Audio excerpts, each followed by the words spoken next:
पेड़ पौधे, खेत और घर सब तेजी से पीछे की ओर भाग रहे थे और मेरा मन भी मेरे बचपन की ओर भाग रहा था।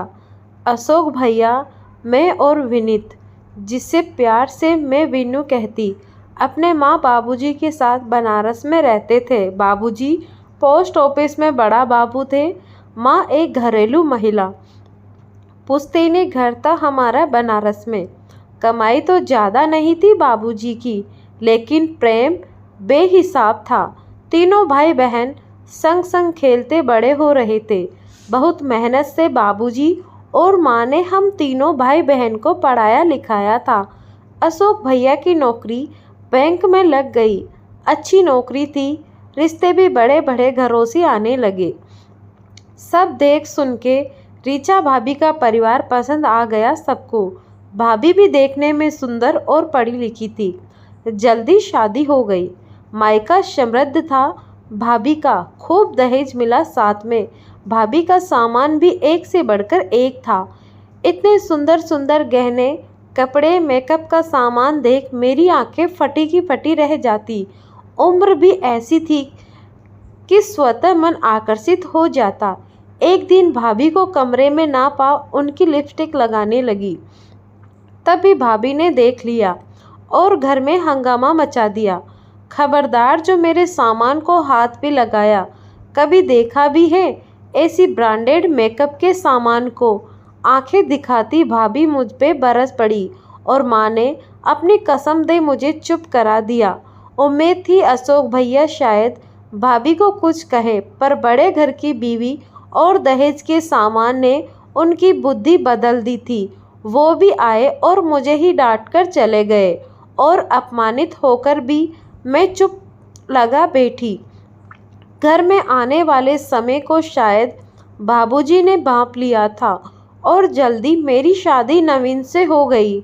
ससुराल ऐसा मिला जहाँ पहले से ही मेरी सासू माँ ने हर रंग हर ब्रांड के मेकअप को कपड़ों से मेरा कमरा सजा दिया था। इधर मैं विदा हुई और साल लगते लगते माँ बाबूजी भी एक एक करके चले गए। अशोक भैया तो भाभी के पल्लू से पहले ही बंध गए थे और भाभी ने भी मुझसे कोई संबंध रखना उचित नहीं समझा।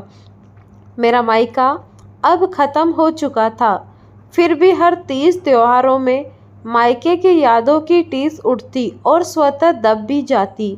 कुछ सालों बाद वीनू की नौकरी भी लग गई और अपने साथ काम करने वाली एक लड़की से उसने कोर्ट मैरिज भी कर लिया।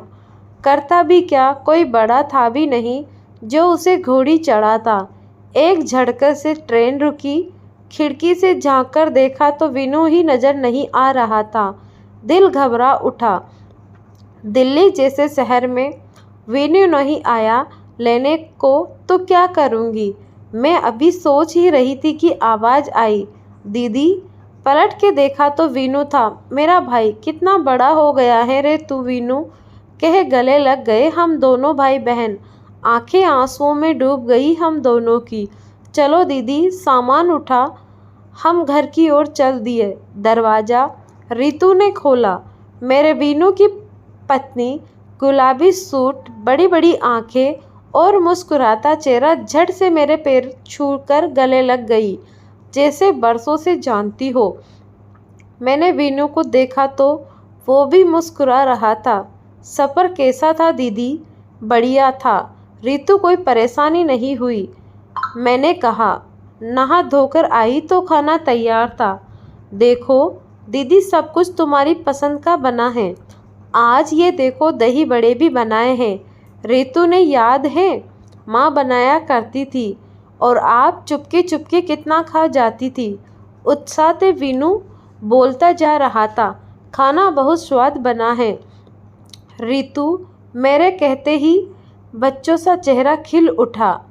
2 दिन रही वहाँ और दोनों दिन मेरे छोटे भाई भाभी ने मुझे सराखों पर बिठा के रखा।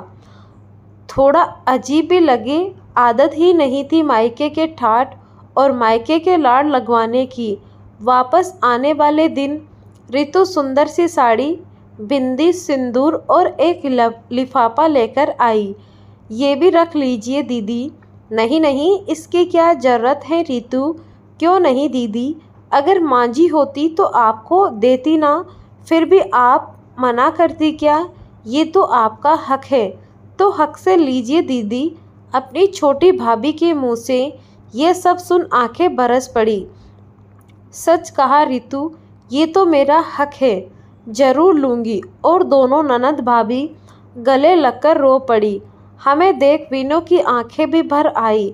मुझे पता है दीदी, इतनी बार बुलाने पर भी आप क्यों नहीं आती थी, लेकिन दीदी सारी भाभियाँ एक सी नहीं होती।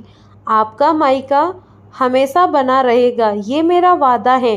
अपने भाई भाभी को ढेरों आशीर्वाद और प्यार दे। मैं आ गई वापस अपने ससुराल अगली छुट्टियों में वापस जाने को, क्योंकि मेरी छोटी भाभी ने आज मेरा मायका जो लौटा दिया था